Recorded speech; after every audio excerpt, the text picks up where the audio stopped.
In the brain, in the cranium, there is the cerebrum. And in the cerebrum, and in particular the claustrum is sitting right there in the middle of the head, virtually. From the claustrum there is a secretion, brain fluid. And this fluid is an oil. And in ancient times, this fluid was called, in Greek, it's called Christos. It's called the Christ. It's this beautiful fluid which comes from the cerebrum and pours down the spinal cord. It goes down the spinal cord and it reaches the sacral plexus, right next door to the sacrum, which are the 5 second bottommost fused vertebrae bones at the bottom of the spinal column. The bottommost portion of the spinal column is called the coccyx. Then just above that is the sacrum. 5 fused bones. So the sacral plexus is connected to the sacrum. And the fluid which comes from the cerebrum pours down the spinal cord and comes to the bottommost part of the spinal cord. Now, the claustrum is otherwise known as the holy claustrum, simply because of this beautiful oil, this Christos, that is produced and secreted. You see, the word secret comes from secretion, because this secretion is a secret. And the sacrum is the sacred part of the secret. As the secretion pours down the spinal cord and reaches the sacrum, this is the marvelous way in which our body has been designed. And the spinal cord is basically just an extension of the brain. It also does thinking. And you see, the holy claustrum is otherwise known as the Santa Claus, Trum. You see, because this fluid that goes down to the sacred plexus is a sacred fluid. And this is where the story of Santa Claus bringing presents down the chimney comes from. It's a story of physiology.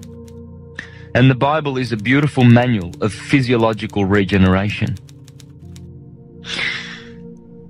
What happens with this fluid is that every month when the moon is in the sign where your sun was when you were born, every month there is a germ or a seed planted in the solar plexus, which is just above the sacral plexus. And that germ is the oil, the Christ, which is born in Bethlehem, because the solar plexus is otherwise known as Bethlehem, where the seed, where the Christ is born. And that seed, that oil, needs to return whence it came, in the midbrain. You see, as the oil ascends the spinal cord, the vibration of the oil of the Christ increases. And you see, first of all, the oil is differentiated in the pineal gland and the pituitary gland before it is sent down the spinal cord.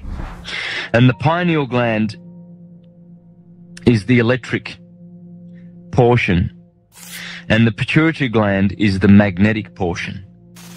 So the oil is differentiated and it is brought down the spinal cord via the Pingala and the Ida nerves. These are what is otherwise known as the Kundalini and the Kundabhatha. So it arrives at the sacral plexus and awaits for the germinating of the seed once a month, 12 times a year. And if we are able to transmute that seed and cause it to rise, as it rises in the spinal cord, it eventually reaches the medulla oblongata and the pons and the midbrain. and it crosses the vagus nerve, otherwise known as the pneumogastric nerve. It's a nerve which descends from the brain area, from the pineal and pituitary glands, respectively, and it feeds the lungs and the stomach. It's a network of nerves, and this network of nerves is called the tree of life. And you see, the ancients knew that this seed that is born in Bethlehem once a month is the Christ, and that if one were to abstain from sex during that period, that oil and seed would be saved, and it would rise, and it would burst through the heart chakra, through the throat chakra, and eventually the oil would arrive with its higher vibration, because you see, at the bottom, the oil has a very low vibratory rate.